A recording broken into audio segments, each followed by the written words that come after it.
ఆంధ్రప్రదేశ్ ఉప ముఖ్యమంత్రి పవన్ కళ్యాణ్ ఇటీవల తమిళనాడులోని మదురైలో చేసిన వ్యాఖ్యలపై ఆ రాష్ట్ర దేవాదాయ శాఖ మంత్రి డిఎంకే నేత శేఖర్ బాబు తీవ్రంగా స్పందించారు. 2026 తమిళనాడు ఎన్నికల్లో చెన్నైలోని ఏ నియోజకవర్గంలో నుంచైనా పోటీ చేసి గెలవగలరా అంటూ పవన్కు ఆయన సవాల్ విసిరారు. ఎన్నికల్లో గెలిచిన తర్వాత ఎన్ని చెప్పినా వినడానికి తాము సిద్ధంగా ఉన్నామని అన్నారు. పవన్ కళ్యాణ్కు అసలు తమిళనాడుతో ఏం సంబంధం ఉందని ప్రశ్నించారు. మమ్మల్ని ప్రశ్నించడానికి ఆయన ఎవరు అంటూ ఆగ్రహం వ్యక్తం చేశారు.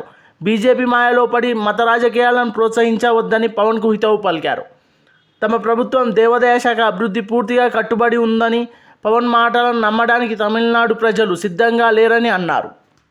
ஆந்திராவில் இருக்கின்ற பவன் கல்யாணுக்கும் தமிழ்நாட்டிற்கும் என்ன சம்பந்தம்? உத்தரப்பிரதேசத்தில் இருக்கின்ற யோகிநாத்துக்கும் தமிழ்நாட்டுக்கும் என்ன சம்பந்தம்?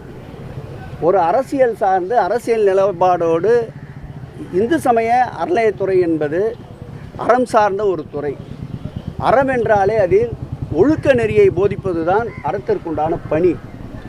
திருக்கோயில்கள் அந்த காலத்தில் கோயில் இல்லாத ஊரிலே குளமில்லாத ஊரிலே குடியேற வேண்டாம் என்பார்கள், மனிதனை ஒழுக்கப்படுத்துவது. ஆனால் இவர்கள் நடத்துகின்ற இந்த மாநாடு என்பது இனத்தால் மதத்தால் மொழியால் பிளவுபடுத்துகின்ற சூழலை ஏற்படுத்துகின்ற ஒரு மாநாடு.